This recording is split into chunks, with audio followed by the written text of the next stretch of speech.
نور با د منګي او د ګودر سنداري نوایو راشد دیدن او مزګر سنداري نوایو راشد دیدن د ژوند لار زموږ د نن ورځې د خپرونې موضوع بیا هم جنتي میرمن راشد دیدن او مزګر سنداري نوایو. بسم الله الرحمن الرحيم. الحمد لله رب العالمين حمد الشاكرين، الصلاة والسلام على سيد الأنبياء والمرسلين سيدنا ونبينا وشفيعنا ومولانا محمد وعلى آله وأصحابه الطيبين الطاهرين.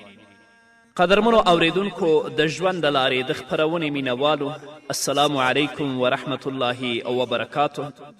ستاسو روغتیا او خوشحالي د پاک رب نه غواړم په دې هیله چې د صحت او عافیت جامې پر تن ولرئ او خوشحالي مو په برخه وي. دا دی زه محمد یاسین فهیم د ژوند د لارې د خپرونې په وړاندې کولو کې ستاسو په خدمت کې یم. زموږ د نن ورځې د خپرونې موضوع بیا هم جنتي میرمن. درنو اوریدونکو، په تیرو خپرونو کې تاسو واوریدل چې نبی کریم صلی الله علیه وسلم زنانو ته ترغیب د صدقې ورکوي چې تاسو صدقه کوئ تر څو الله رب العزت تاسو د جهنم د اور نه وژغوري او جنت ته مو داخلي کړي. که خدای مکړه زموږ خویندې او میندې صدقه او خیرات ونه کړي، هغه څه چې دوی سره دي الله رب العزت به هغه هم ترې واخلي او بیا به دوی ته څه نه ورکوي. د بخاري حدیث دی، راویه د حدیث حضرت اسما بنت ابي بکر ده. هغه فرمایی قال لي رسول الله صلی الله علیه وسلم انفقي او انفخي او انزخي ولا تحسي فيحسي الله عليك ولا توعي فيوعي الله عليك. حضرت اسما بنت ابي بکر رضی الله تعالی عنه فرمایی چې نبی کریم صلی الله علیه وسلم ما ته وفرمایل خرج کوه، صدقه کوه، په شمیر شمیر مه ساته، ګڼې الله رب العزت به یې درته په شمیر شمیر درکوي، او مې بندوه ګڼې الله رب العزت به یې په تا باندې بند کړي. ګورې حضرت اسما رضی الله تعالی عنها د ام المؤمنین حضرت عایشې صدیقې رضی الله تعالی عنها خور ده او د حضرت عبدالله ابن زبیر مور ده. تقریبا 100 کاله عمر و، ډیره عابده، زاهده او سخاوتي ښځه وه. دې ته محمد رسول الله صلی الله علیه وسلم د صدقې او خیرات ترغیب ورکوي او دا ورته وایي چې ښه خرج کوه، انفقي، مال مه جمع کوه، ځکه که تا مال جمع که د الله رب العزت په لاره کې د صدقه نه که، الله رب العزت به په تا باندې هم بندیز ولګوي، یعنی بیا به مال الله نه درکوي. بعضې وختونه خو داسې راغلي دي چې زموږ ورونو او خویندو ډیر مالونه جمع کړي دي، د الله رب العزت په لاره کې نه دي مصرف کړي، هغه د نورو خلکو لاس ته ورشي او هغوی یې بېدریغه او په اسراف سره خرج کوي او په هغې کې د ثواب حاصلولو صورت نه اختیاروي. بیا نتیجه دا راوځي چې هغوی بیا په حسرت او افسوس کې پراته وي چې کاش دا مې د الله په لاره کې خرج کړی وی، نن به مې د دې بدله موندلې وی او زما مال به د پردیو په لاس کې نه پرېوته. نه خویندو او میندو، څه چې الله رب العزت تاسو ته نن درکړي دي، څه ناڅه د هغو نه د الله رب العزت په لار کې مصرف کړئ چې الله رب العزت ستاسو په مال کې برکت هم واچوي او د دې ترڅنګ ستاسو د صدقاتو په وسیله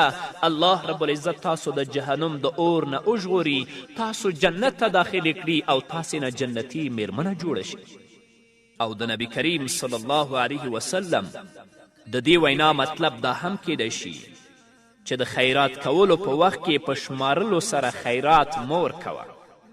چې زړه کې دا وي چې هسې نه زیات ورکړم، بلکې ښه ورکوه او د هغې شمار ته مه ګوره، په اخلاص سره ورکوه، حساب یې مه ساته. د دې نتیجه به دا راوځي چې الله رب العزت به تا ته هم بې حسابه او بې شماره مال درکړي.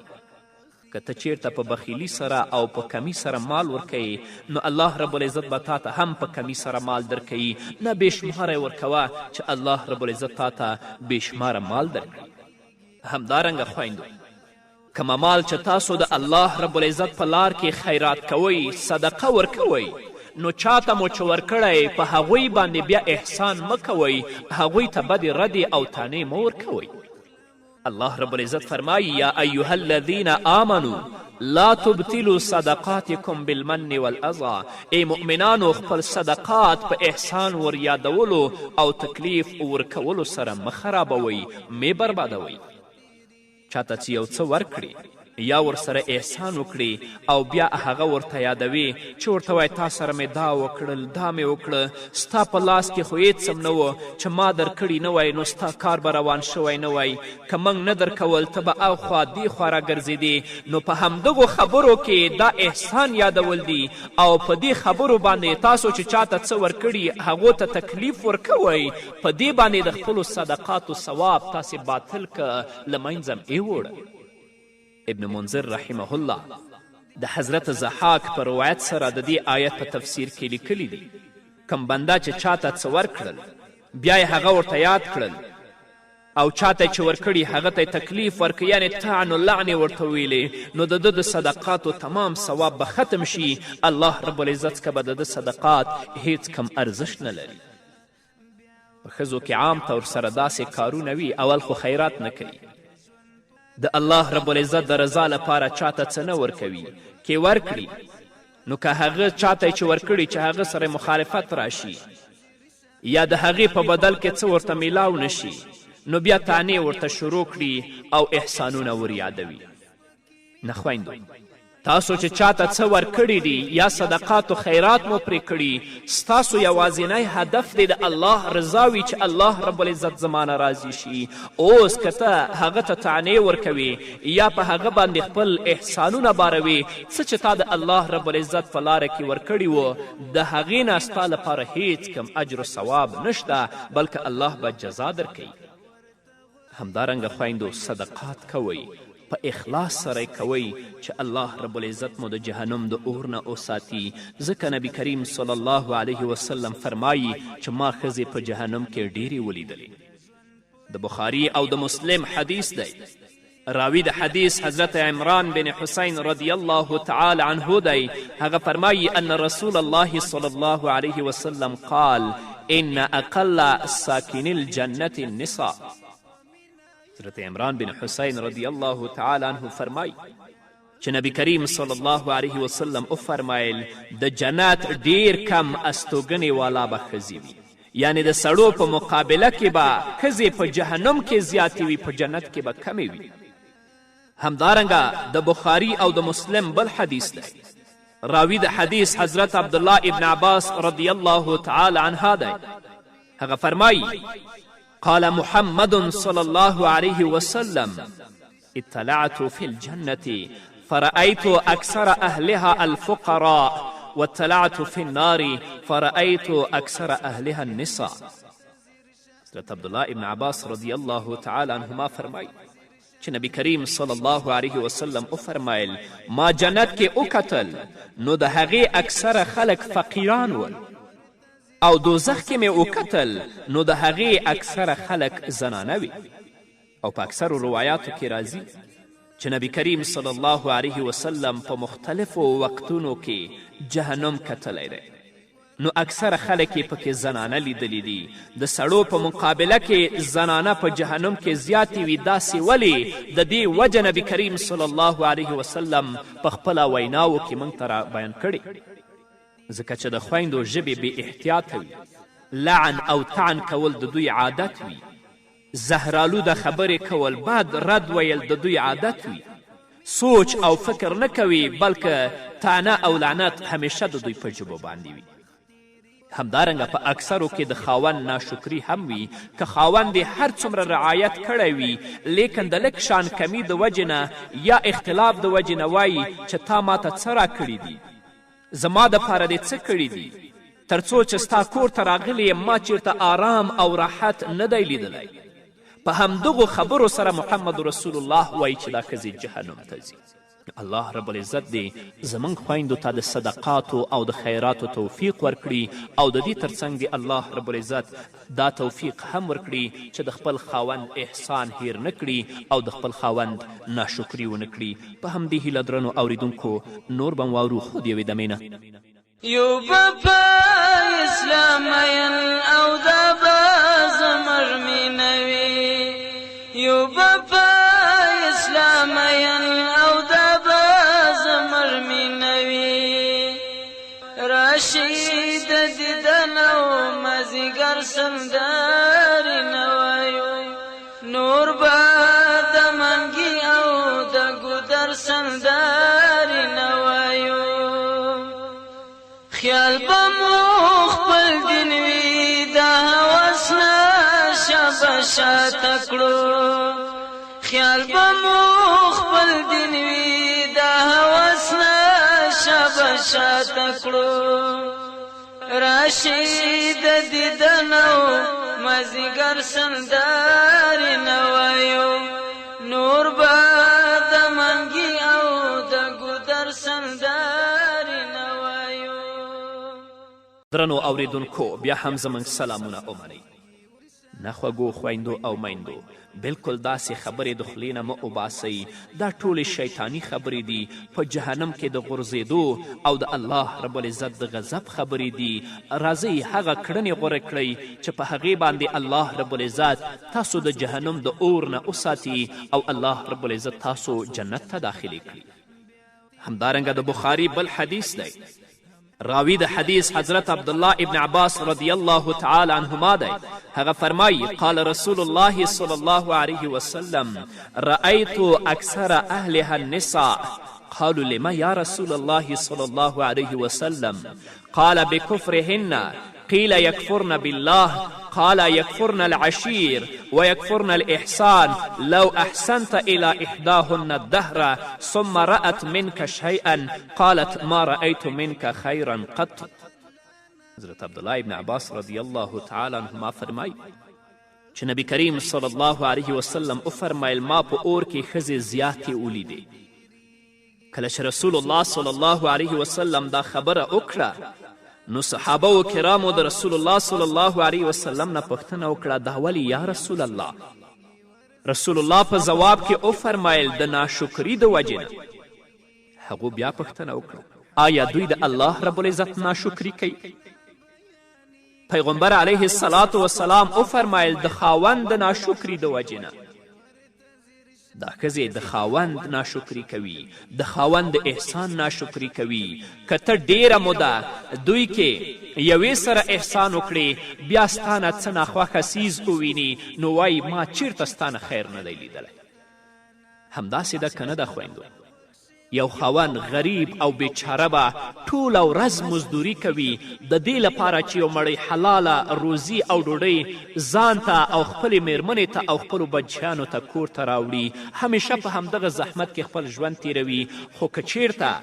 همدغه ښځه د خپل خاوند نه د هغه په ژوند کې یو ناخوښ څیز وویني یا یې واوري نو بیا یې همدغه خبره په ژبه باندې خاوند ته چې ما خو په خپل ژوند کې ستا نه چیرته هم خیر نه دی لیدلی او حال دا چې هغه غریب او مسکین ټوله ورځ مزدوري کوي، زحمت وباسي د دې لپاره چې خپله کورنۍ آرامه او هوسا وساتي. په همدغو خبرو باندې رسول الله صلی الله علیه وسلم فرمایي چې دا ښځې به جهنم ته ځي، ځکه دوی د خپل خاوند د احسان ناشکري کوي او د هغوی ناشکري کوي. د رسول الله صلی الله علیه وسلم په ګڼو احادیثو کې دا راځي چې رسول الله په جهنم کې ښځې زیاتې لیدلې دي. په جهنم کې به امیران، مالداران او ښځې پرتې وي او د هغې سبب او وجم رسول الله په خپله بیان کړې ده چې اکثره ښځې د خپلو خاوندانو ناشکري کوي، د خاوند احسان په لږه خبره هیروي او د ناشکري او د احسان د فراموشي ماده په ښځو کې ډیره زیاته ده. نو خوږو میندو او خویندو د دې دواړو څیزونو نه د ځان ساتلو کلکه اراده وکړئ. که اوسه پورې شوي وي نو د هغې نه هغه کریم الله ته توبه وباسئ، لاسونه پورته کړئ چې یا الله تر اوسه زه پوه نه وم، ناشکري مې کړې، خاوند سره مې ژبه کړې، اوس تا ته توبه وباسم یا الله په ما رحم وکړه او زما ګناهونه معاف کړه. امید دی چې الله رب العزت تا ته بخښنه وکړي. الله رب العزت چې څنګه خاوند درکړی، که د هغه د وجې نه پریشانی او تکلیف وي نو صبر کوه، شکر وباسه، ژوند تیر کړه. تمام خواهشات په دنیا کې نه پوره کیږي، د خاوند د طرف نه چې څه درته رسیږي په هغې باندې صبر کوه. داسې مه وایه چې موږ ته څه میلاو شوي دي، موږ ته آرام الله نه دی درکړی، بلکې داسې وایه چې د الله رب العزت شکر دی، هر څه چې الله راکړي دا د الله رب العزت فضل دی، د الله رحم دی، او دا وایه چې الله ستا شکر دی. خاوند ته وایي تاسو چې څه راکړي دي دا ښه دي، موږ اعتراف کوو، قدر کوو چې سبا جهنم ته د تلو نه بچ شي. او که خدای مکړه تل لپاره دې په خوله کې د ناشکري خبرې وي نو بیا د جنت نه به لرې، لکه څنګه چې رسول الله ویلی دي ستا مسیر به بیا جهنم وي، جنت به نه وي. د مسلم حدیث دی، راوی د حدیث حضرت جابر بن عبدالله رضی الله تعالی عنه دی. هغه فرمایي شهدت مع رسول الله صلی الله علیه وسلم یوم العید فبدأ بالصلاة قبل الخطبة بغير آذان ولا إقامة، ثم قام متوكئا على بلال فأمر بتقوى الله وحتى على طاعته ووعظ الناس وذكرهم ثم مضى حتى أتى النساء فوعظهن وذكرهن فقال تصدقنا فإن أكثركن حطب جهنم. فقامت امرأة من 6 نساء سفعاء الخضين فقالت لم يا رسول الله صلى الله عليه وسلم؟ قال لأنكن تكسرن الشكات وتكفرن العشير فجعلنا يتصدقن من حليهن يلقين في صوب بلال من أقرتهن وخواتيمهن. حضرت جابر بن عبدالله رضی الله تعالی عنه فرمای چې زه د اختر په ورځ محمد رسول الله صلی الله علیه وسلم سره وم، نو نبی کریم صلی الله علیه وسلم د خطبې نه مخکې مونځ وکړ بغیر د اذان و اقامت نه. بیا یې حضرت بلال رضی الله تعالی عنه ته ډډه او تکیه ولګوله. په خپل واس کې د الله رب العزت نه د یېرې حکم ورکه او د هغه د اطاعت طرف ته یې رغبت ورکه، خلکو ته یې نصیحت وکه. بیا نبی کریم صلی الله علیه وسلم ښځو ته تشریف یوړ. هغوی ته رسول الله په وعظ او نصیحت کې وفرمایل تاسو صدقه او خیرات کوئ، ځکه چې تاسو کې ډېرې ښځې په جهنم کې سوځېدونکې دي. د ښځو د ډلې نه یوه کمزورې ښځه چې اننګي یې ننوتې و پاڅېده. هغې وویلې ای د الله رسوله دا په څه وجه چې ښځې په جهنم کې ډېرې دي؟ رسول الله صلی الله علیه وسلم وفرمیل د دې وجې نه چې تاسو ډېر شکایتونه کوئ، د خاوندانو ناشکري ډېره کوئ، نو ښځو خپل خپل زیورات او کالی صدقه کړل او د حضرت بلال رضی الله تعالی عنه په کپړه او په ټوټه کې د غوږونو والی او ګوتمې واچولې. د رسول الله صلی الله علیه وسلم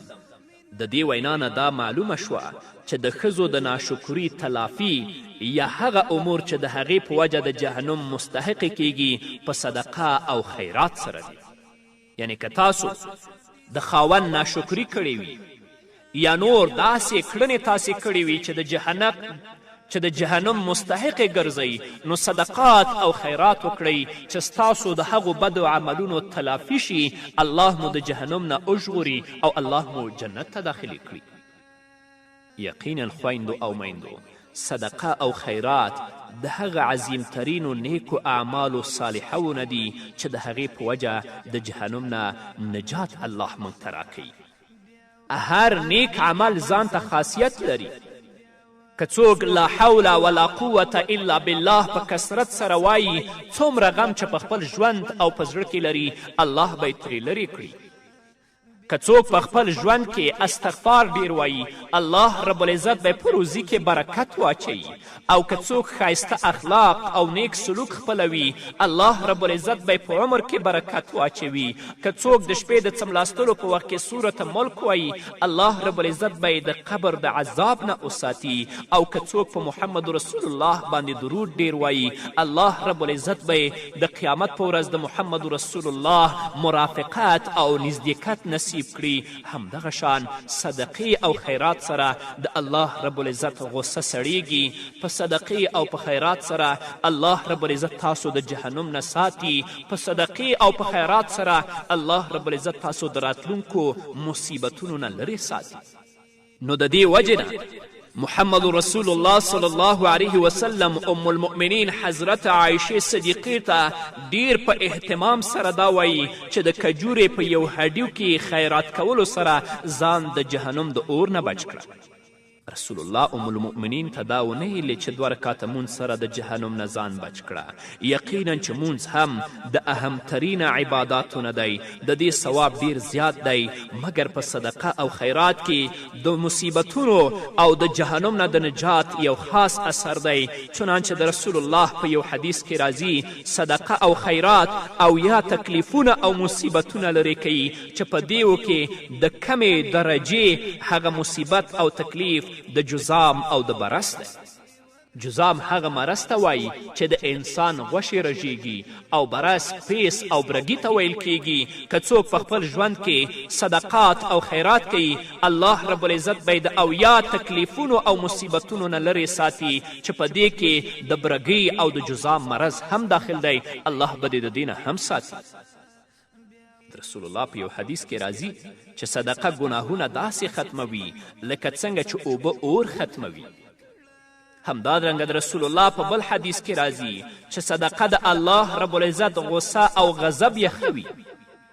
د رسول الله په بل حدیث کې راځي چې صدقه د جهنم نه پرده ده همدارنګه د رسول الله په بل حدیث کې راځي چې صدقه د جهنم نه نجات دی دا ټول احادیث په ترغیب او ترهیب کې موجود دي نو درنو اوریدونکو خویندو او ورونو که غواړئ چې الله رب العزت تاسو د جهنم د اور نه وساتي الله رب العزت تاسو ته ستاسو په ژوند کې بخښنه وکړي الله رب العزت تاسو جنتیان وګرځوي نو د خپل وس مطابق د الله رب العزت د رضا لپاره په خپل ژوند کې صدقات او خیرات کوئ د دې بدله به الله رب العزت ضرور تاسو ته په آخرت کې درکوي نو د دې وجې نه نبی کریم صلی الله علیه وسلم ښځو ته د جهنم نه د خلاصي دپاره د صدقې او خیرات ترغیب ورکړی لکه څنګه چې د نبی کریم صلی الله علیه وسلم د زمانې ښځې په دې پوه شوې وې نو د دې وجې نه هغوی خپل زیورات راوړل د حضرت بلال رضی الله تعالی عنه په هغې ټوټه کې اچول د دې لپاره چې الله رب العزت دوی د جهنم نه وساتي او الله یې جنت ته داخلي کړي زموږ په ځایونو کې خو د ښځو مزاج بلکل د صدقې او خیرات نه دی شیطان کله دا غواړي چې ښځې دې د جهنم نه خلاصی عمومي د دې وجې نه شیطان خویندو ته او میندو ته د صدقې او خیرات نه وایي چې تاسو صدقه او خیرات ورکړئ او نه دا سخاوت د دوی په زړه کې ځای نیسي خویندو او میندو د صدقې څه مقدار مقرر نه دی څومره چې ستاسو وس کیږي هماغه اندازه د الله رب العزت په لاره کې ورکړئ که تاسو په خپله څه نه لرئ د خاوند نه یې وغواړئ د الله رب العزت په لاره کې ورکړئ نن چې څومره کیدی شي صدقه وکړئ سبا به د جهنم د اور نه الله رب العزت تاسو بچ کړي او الله رب العزت به تاسو جنت کې داخلي کړي نو د دې وجې نه محمد رسول الله صلی الله علیه وسلم حضرت اسما بنت ابي بکر ته وایي انفقي او انفخي او انزخي ولا تحصي فيحصي الله عليك ولا توعي فيوعي الله عليك ته د الله رب العزت په لاره کې مصرف کوه شماری ما چې څومره دي بندوی ما کنی الله رب العزت به په تا باندې هم بندي کړي او نبی کریم صلی الله علیه وسلم ام المؤمنین حضرت عایشې صدیقې رضی الله تعالی عنها ته فرمای یا عایشتو استتری من النار ولو بشق تمرت ای عایشې د اور نه ځان بچ کړه اگر که د کجورې او د خرما په یوې ټوکړې باندې وي نو الله رب العزت دې تاسو ته هم توفیق درکړي چې د الله په لاره کې صدقات او خیرات وکړئ چې الله مو د جهنم د اور نه وژغوري او ستاسو په ژوند کې الله تاسو ته بخښنه وکړي او الله تاسو جنتي میرمنې وګرځوي. په همدې هیله درنو اوریدونکو دا وه زموږ د نن ورځې خپرونه چې ستاسو درانه حضور ته وړاندې شوه. تر بلې خپرونې پورې چې زه بیا هم ستاسو درانه حضور ته راځم، تاسو ټول په لوی او بخښونکي الله سپارم. پاتې ژوند مو نیکمرغه، ښاد، بریالي او کامیاب. نور با د منګي او د ګودر سنداري نوایو راشي د دیدن او مازیګر سنداري نوایو راشي د دیدن او مازیګر سنداري نوایو نور با د منګي او د ګودر سنداري نوایو راشي د دیدن او مازیګر سنداري نوایو مرګ وی که ژوندون خو خوږه غېږ د خپل وطن دې وي مرګ وی که ژوندون خو خوږه غېږ د خپل وطن دې وي راشي د دیدن او مازیګر سنداري نوایو نور با د منګي او د ګودر سنداري نوایو یو په اسلام ین او دا به زمر مینوي یو په اسلام ین او دا به زمر مینوي راشي د دیدن او مازیګر سنداري نوایو نور با د منګي او د ګودر سنداري نوایو خیال به مو خپل دین وي دا هوس نشه شاته کړو خیال به مو خپل دین وي دا هوس نشه شاته کړو راشي د دیدن او مازیګر سنداري نوایو نور با د منګي او د ګودر سنداري نوایو مرګ وی که ژوندون خو خوږه غېږ د خپل وطن دې وي مرګ وی که ژوندون خو خوږه غېږ د خپل وطن دې وي راشي د دیدن او مازیګر سنداري نوایو نور با د منګي او د ګودر سنداري نوایو نور با د منګي او د ګودر سنداري نوایو راشي د دیدن او مازیګر سنداري نوایو راشي د دیدن او مازیګر سنداري نوایو نور با د منګي او د ګودر سنداري نوایو راشي د دیدن او مازیګر سنداري